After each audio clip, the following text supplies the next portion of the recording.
Hello and welcome to another episode of the New Frontier podcast. And this week, I'm super excited to have Su Wai with me. So, for the context of the listeners, I met Su when I was out in San Francisco. Um, we were at one of these networking events which they kind of have almost every evening with investors and entrepreneurs, and we got talking, and I thought, wow. Just someone I have to have on in the podcast. So much kind of experience and knowledge in the e-commerce world and the entrepreneurial world. So a great guest. So Su, welcome. How are you? I'm good, thank you. Yes, it was a great event, and I had a nice chat with you, all things e-commerce and AI stuff. So that was amazing. Yeah, thanks for having me here. Of course. So to start with, why don't you give a bit of background about yourself and what you're working on at the moment? Yeah, so I was a corporate business partner, which means like I worked with a lot of Silicon Valley startups. That was for like over a decade. I was working with startups who just launched in a Series A or seeding stage, and then the executive who brought like science and technology, they needed like operation specialists who come in and help them build the foundation and strategize the planning. So my experience has been just helping people grow their business, build a business and grow the business. Yeah, so from that, I've always been an entrepreneur. I have an entrepreneur spirit, so I always wanted to do my own things. I found a passion to like help people build businesses and incubator kind of program, right? So that's when I started looking into doing things on my own. But in the meantime, I launched a family-owned business, and that from the ground up. And so that was during pandemic. So we had lasted 2 years. But how we lasted 2 years was because I found a power of online shopping and e-commerce model, right? We built to survive those 2 years for as a customer facing business. We had to sell packaged food and ready-made packaged food through the online channels. So that's how I started my e-commerce journal. So journey. Yeah, a little bit of Makes brief. sense. Yeah. So you're you've been working with startups, from startups to scale ups out in San Francisco. Mhm. You also kind of have launched three of your own e-commerce stores, so you've kind of got that, Mhm. not only their corporate experience, but you've kind of been there and done it yourself. And now I believe you've written a book right on marketing, so you're a bit of a marketing expert and author. Um, and yeah, now kind of helping people with e-commerce. So I think given we're talking about today, starting an online business 2024, you started to mention it there, with your own kind of how you started into e-commerce. But give us a bit more of the story there about you had this family business, COVID kind of hit, and then how did you kind of get into Amazon Yeah. and the So definitely. Well, to start with this conversation with, I own three e-commerce stores now, right? On Amazon, Etsy, and Shopify. I mean, we always use these, platform as a customer before. And Mhm. during COVID, like I was, when I had to turn my, physical business, mom and pop business into a, online store as well, right? That's when I realized I'm like, well, e-commerce is powerful even during the recession and COVID time, right? So Yeah. that's why I had to like get into that. So that was my idea behind it. And then at that time I had little knowledge to know that you can actually sell and start your own business on those platforms Mhm. that you are a customer of, right? So I looked into that, and I started with, just to test it out, I started with like turning my mom and pop business, Mhm. packaged food items, handmade, ready-made items, into selling through third-party website like eBay and Amazon. I mean, Uber and DoorDash and that kind of places. But then when I saw that powerful online presence for businesses to thrive in a time like that, I'm like, okay, so I need to start looking into Amazon first. It was easy to set up, it's really huge platform. There's like millions of sellers on there. And then from that, I kind of start getting into Etsy and Shopify. So I have all these three now. Yeah. Fascinating. Really so, I mean, yeah. So to kind of take us step by step, then as like a as a real beginner, you're yeah. So what would your step one be if when you're talking to someone who's looking to kind of go on this journey that you've been on? Yeah, so I mean, I think it's everybody should look into e-commerce, right? Because first, I'm gonna go into some benefit for sure, and then there's some challenges that so they can look out for, so to avoid that too. But Yeah.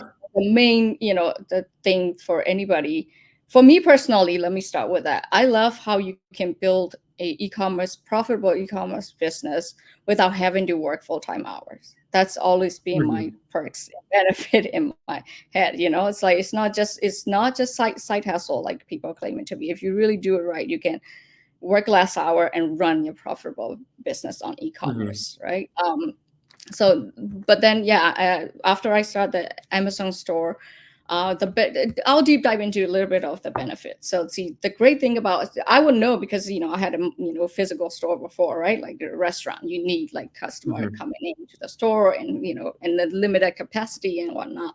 But e-commerce, electronic commerce, that buying, selling goods and services on the internet is like it's an integral part of the modern economy, right?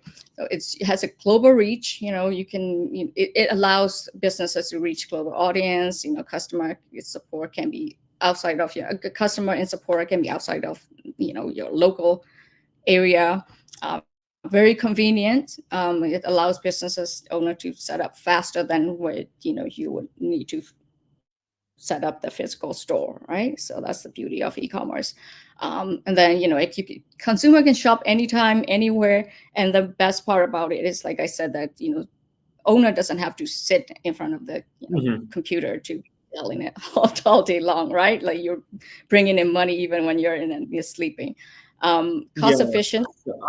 I remember when I was in when I went to Telecon and I invited by Mike.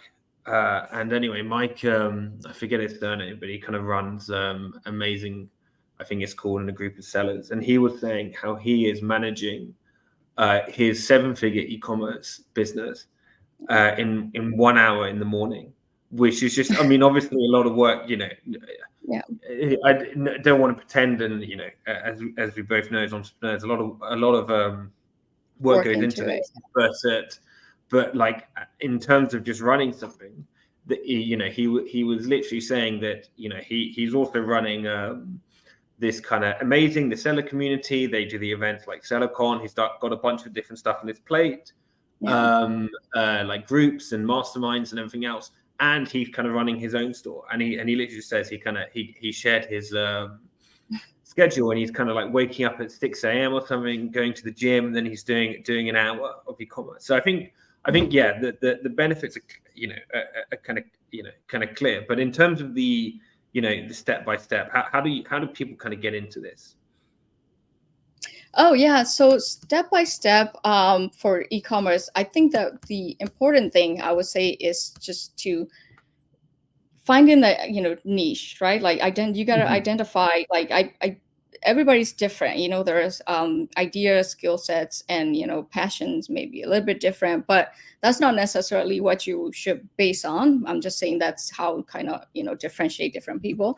But identifying your niche is the first thing, I think. Like setting up a store itself is easy. I personally like to open an LLC and not just use my own name and or personal information to be a seller, which you totally can. But in the US, it's like having starting an LLC to do anything. That's a great way to go. But for choosing a product is And, important. and how do you go about identifying niche? Because I see a lot of stuff on, you know, I'm all over e-commerce Twitter these days, and you see a lot of Yeah, stuff with you know, like John Durkis recently tweeted out that graph of kind of it's a U-bend of like, you know, idiots and then kind of normal people, and then like the geniuses at the end, and the idiots and the geniuses were both using Keeper as a way of identifying niches. So like, you know, I know people use Keeper, people use Jungle Scout. Like, how do you kind of recommend people like go and specifically go and get that niche? Well, so back in the days when I opened it, it was, I mean, I don't know if I want to name any of this particular one per se right now because as things has changed. But at that time, I did use Jungle Scout. Helium Yeah. 10 was really, you know, all one-stop shop place. So, you know, finding, but general rules when you're looking at the numbers, right? Like that's more in detail. If you go to those sites, you will look at, you know, what are the most popular items. That's what a lot of people go Yeah. for, right? What are you looking for, right? Yeah, that's a good So, question. so So yes, you're on Jungle Scout, Helium 10, whoever it is. You yeah, know, I name a tool. What are you looking for? so like for me, it's like I find a particular you know, niche, which is like either, you know, a baby product, for example, right? Mhm. So you do have, you can be like, oh, the most popular, because it won't show you anything. You can just, you know, type in that, right? Like you, okay, let's start with Google Trend, right? Google tells you everything what's going on in a weekly or daily basis, what's trending.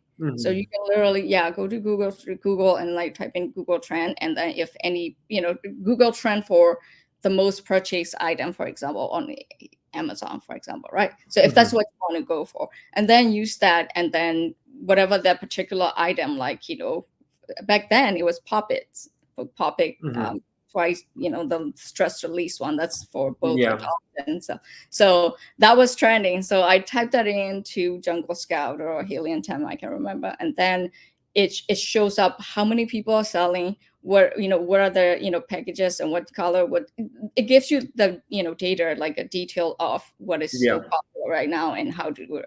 But the general rule of thumb that I want to tell people to stick to when they search is like, yes, you know, you do want to go for what's trending, but also Mhm. if you want an evergreen list, right? Like people Yeah. that, you know, household must really want to have and need on, you know, forever. Some people go to that route because some, you know, if most popular items and stuff usually, you know, gurus of e-commerce and who's been selling for, you know, decades and, you know, dominate the market already has it. So you're kind of competing with them, which is, you know, I'm Mhm. not saying it's a deal breaker, but it's at the same time for, you know, beginners. I normally don't recommend people just go for some household items or evergreen items that people will need. You know, so Mhm. so yeah, so that's what I do. And another important thing is like, don't sell things that you have the emotional attachment to, because what Mhm. happened is that, oh, I really, you know, love, you know, this item at home, and you know, my kid loves it and whatnot, and then people buy it a lot, but that doesn't mean that majority of the people in the world will need that same thing, right? So you Mhm. kind of want to Yeah. look on, use the platforms that gives you data, what sells and why they're selling, how many people are selling it, what they're, you know, bad and good review about it, and do that, you know, detailed market research on that, what to sell. Got it. So okay. So I guess, you know, you mentioned there kind of the Google Trends, and there's also um, a free newsletter which I'm subscribed to called Exploding Topics, where you can basically see like everything, you know, Mhm. like things which are blowing up. Right. So you mentioned that as one way, and then so kind of, and then as you say, like there's kind of the counter problem with that, which is, you know, maybe you start to find a product which is kind of a trend, but like is a fad, and then kind of disappears. So there's like, Yeah. how do you think about what is a, you know, what's the next video and is here to stay forever, hopefully, and Yeah. what's the next fad which is going to go and here today, gone tomorrow, like like Yeah. the fidget spinners or something like this. Right. Yeah. No, that's exactly what I was kind of referring to, right? Like it it's okay to have a trending product. It's just as long as you can keep up with the, if because it's evolving, right? Like anything that's like popular or even Mhm. technology, right? Like today it's like, oh my God, this is, so good, and what's everybody's doing it, and then, come today and gone the next day, like you said. So not necessarily all popular and trending items are gonna go away, but you just kind of have to think a little bit far out before you pick something like your offer or product, right? Like, oh, Okay. is this gonna stay, right? Like, okay, yeah, right now it's popular, right? Like it's popular, but like when someone else is invent something else in the Mhm. future, so where are you gonna go? What are you gonna do with your products? That's at the warehouse, Yeah. right? So but also, like, if you were to turn that into, and if you can evolve with the trending, if you involve that into, okay, I have these now, but those are not as popular anymore, but I'm going to sell these with another Mhm. item that are popular, and I'll make a combination of that, or bundle price or something like that, or bundle gift, Mhm. change it up, right? So then you can Yeah, kind of keep up with the trend. Yeah. that makes sense. Okay. So let's move on then. So like there's a lot of different e-commerce stores out there. We we all know these. So what you've kind of actually sold on Amazon and Etsy and Shopify. So you've done 3 of them. So kind of talk us Yeah. through, you know, the pros and cons as you're thinking as a new seller, which one you're going to go for. um if you are beginners, I like them all, especially Amazon and Etsy. They're all e-commerce, platform, but they're slightly different. The model, business model is slightly different, right? So it's not that Mhm. I wouldn't recommend to choose one or the other, but if you're starting out like as a beginner, I would say Amazon would be a great place to start, because, like, setting up is easy.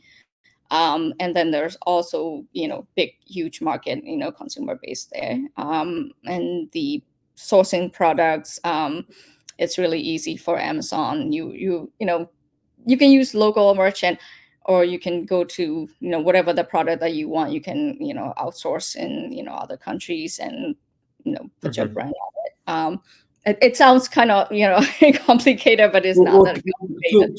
talk to us about that then, because for Yeah. someone who hasn't done it, probably Yeah. sounds quite complicated. Right, right. Yeah, I'm starting with a complicated word, but no, it's so setting up Amazon's easy. Well, actually, what they're good about it is that they do the vetting process and make sure that seller is a legitimate seller, right? Mhm. Then they go online and they verify your account and stuff. So so just after that part, everything is it should be easy. Mhm. Listing products is somewhat easy, but I'll get into that later. But with Amazon, you can test out these simple products just to see how the e-commerce work, and how to get into that business, right? So that's in a nutshell. But by doing so, it doesn't have to be like huge inventory and like go into the build a manufacturing warehouse or anything like that. You just there's Mhm. like print on demand, there's like drop shipping, or you can have your own product label that there's a lot of suppliers in other countries that you can contact, send Mhm. someone out to do the quality control, send the label online. You don't have to go out there yourself, send the label, your label and your logo online, and they'll package and ship it directly to Amazon, right? If you choose to sell from FBA, which is Mhm. fulfillment by Amazon, they ship that for you. That's how people get items within two Yeah. days, and right. But on alternatively, some people, before back in the day, some people have these like warehouse of products that they make their own with their own label and logo. They can actually use Amazon platform and list their items on there and ship it directly from them, and that's called FBM, right? Like fulfillment by merchant. So there's Mhm. like two ways to do that. And also, surprisingly, now you can actually, if you have a favorite brand, like famous brand, you can get, authorized seller. You can be an authorized seller of the brand and then sell those brands. So like Starbucks coffee and Colgate toothpaste and whatnot, that you can actually sell it as an authorized seller. So that's pretty much for Amazon a little bit, but for Etsy it's a little different. So Etsy is more it has to be like handmade, handcrafted kind of items. That's what people go for when you want to gift someone, or your on your Mother's Day, or Valentine's Day. People like put their mother's name on it, or housewarming gift and stuff. So it's slightly different, but also they do have a lot of digital product as well. Like you can get a digital print, digital design that you can do. But it's Etsy really emphasize individuality and craftsmanship, right? Like people who love doing art and they want to sell arts online, they can go to Etsy and sell it. I'm not saying that you can't on Amazon, but like Amazon customer mentality more would be like, okay, I need something quick, fast, and the daily products, right? Like I need things for my house and whatnot. Amazon people actually take a lot of time. I mean, the Etsy, people take time visiting that product, visiting the site, like reviewing the products, comparing all the niche, and the price is also a little bit higher, but that's just how their model works, because they want it to be like special and unique and personalized. So yeah. But between the two, I think it's just good to start with Amazon and roll into Etsy for more crafty items. Makes sense. Cool. So you've talked a little bit about kind of finding your niche. I guess, do you want to go into any more details before we move on in terms of the sourcing side of stuff? Yeah. Yeah, for sure.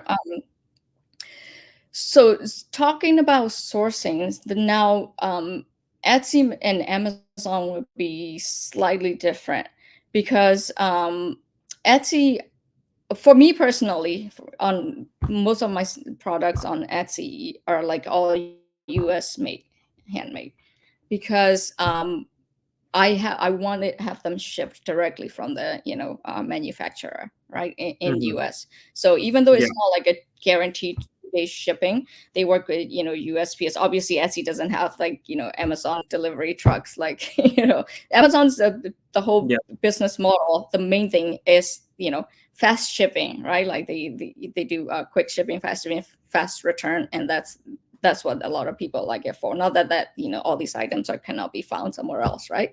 And also having every single item that you would need on Amazon.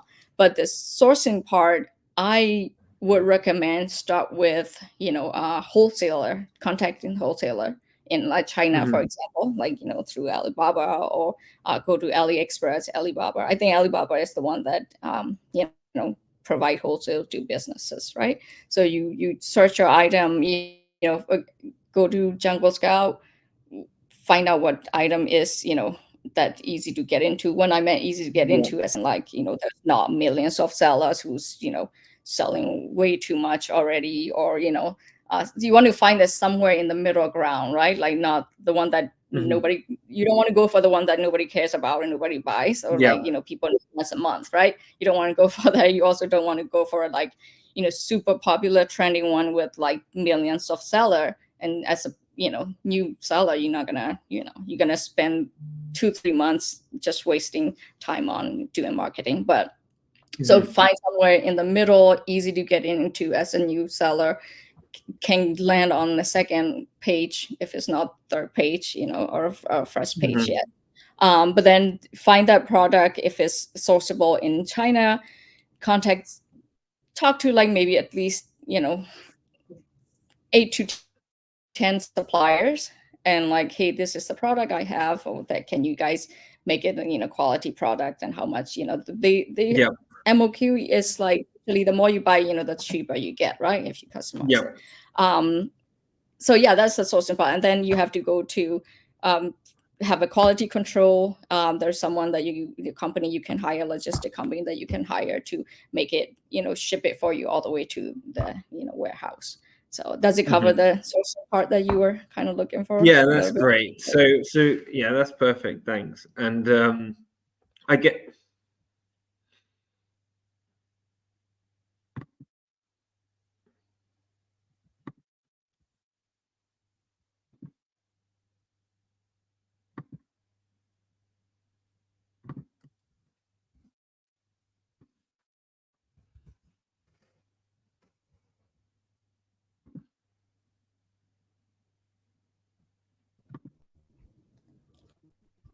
So I don't know what's keep happening.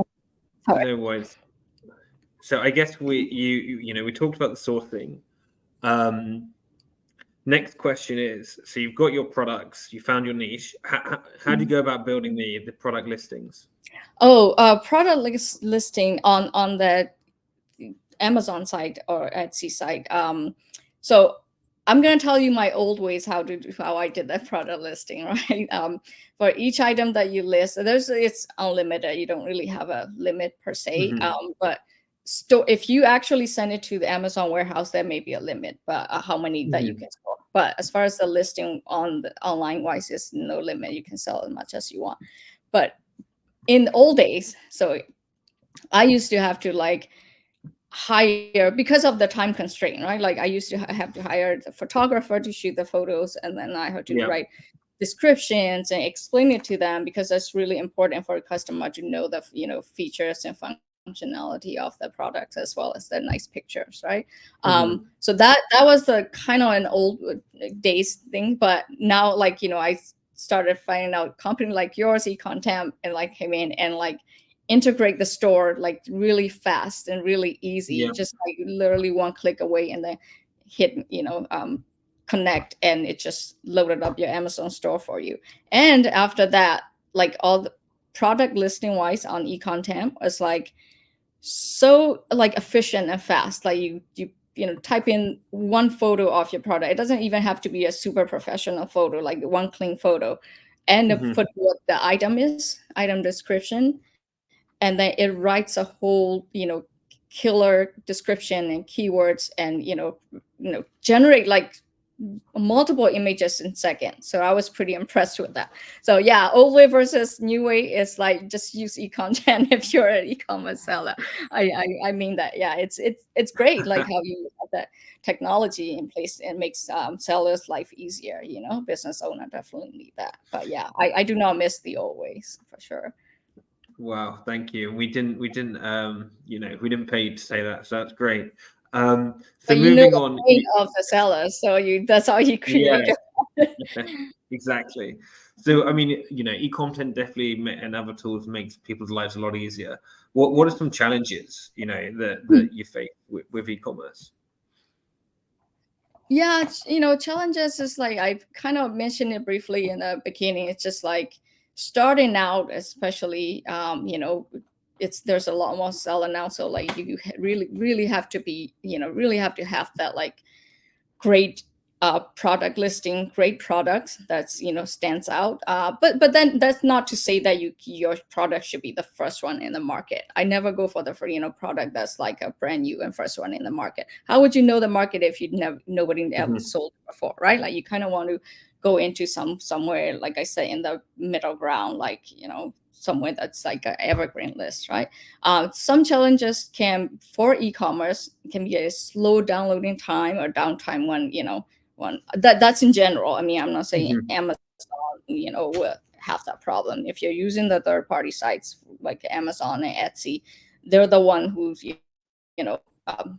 provide you web hosting. But Shopify may be a little bit different, because you're presenting as your brand, and people don't come to Shopify and find your item. People actually find your brand. Shopify just act as a shadow in the background. So for that, you kind of want to be mindful about slow downloading time and downtime. That could be the challenges. When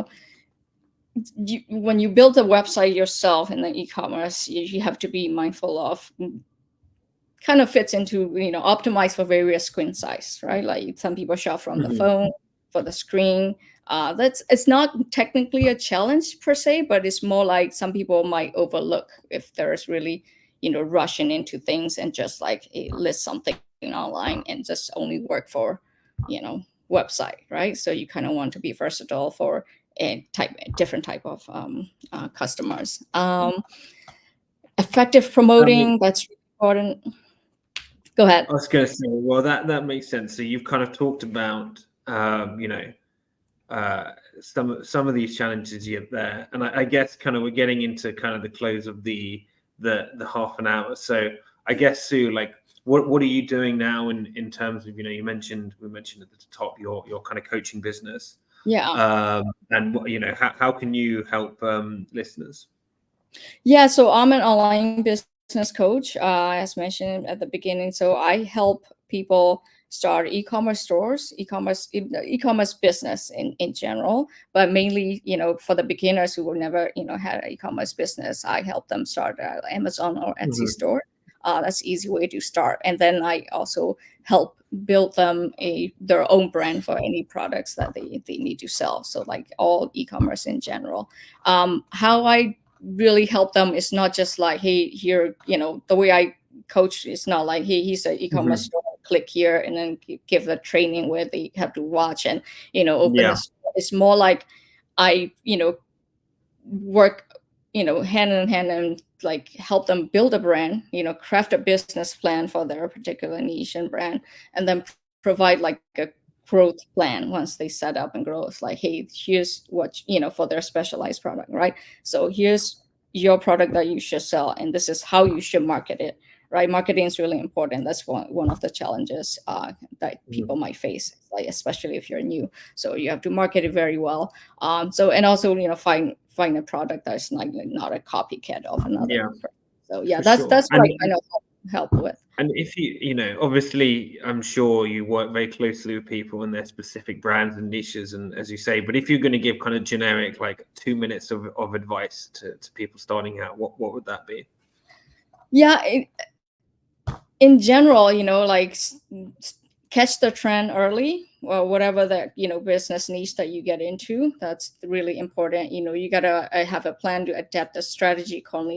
accordingly to stay competitive. Leverage AI as much as possible. That's highly recommend that. Nowadays you're gonna be left behind if you don't use AI. And if it's an e-commerce, for sure, Amazon and Etsy, you gotta know the product. It's just not something that, oh, I like selling this because I use this. It's more like, hey, this is a trend and this is really easier to get into and find the right AI tool or find the right people to properly list it. That's my advice. But in general, I would say, keep the right mindset. That's really important. Don't believe in yourself and never stop learning. Because once you Mm. kind of get in the head of, oh, I know that all, and I'm doing that, and you sell one product and you lost your mind, then the next day the market changed and you're like left behind, right? So yeah, Yeah. you have to have a purpose in life. Don't it's you gotta don't be afraid to fail. That's one thing that I tell people. Like most people Hmm. don't start because they're afraid to fail. So if you don't start because you're afraid to fail, you never achieve anything. You don't go anywhere in life, right? Just have a Yeah. purpose, not just for the money, you know. I think that's fantastic advice. So if people want to reach out to you, how do they find you?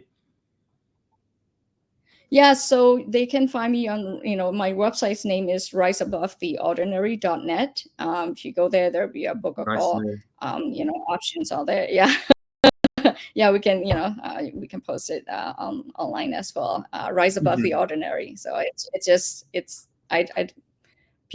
most people do not, think about rising above the ordinary until they go through the pain. So I highly Hmm. recommend that. Yeah. Yeah, for Fantastic. sure. Well, thank you so much for coming on, and So much. it was great meeting you in San Francisco. Great getting your advice for people just starting out, and I'm sure we'll see each other soon. Yeah, sounds good. Thanks for having me. Have a great day. Bye.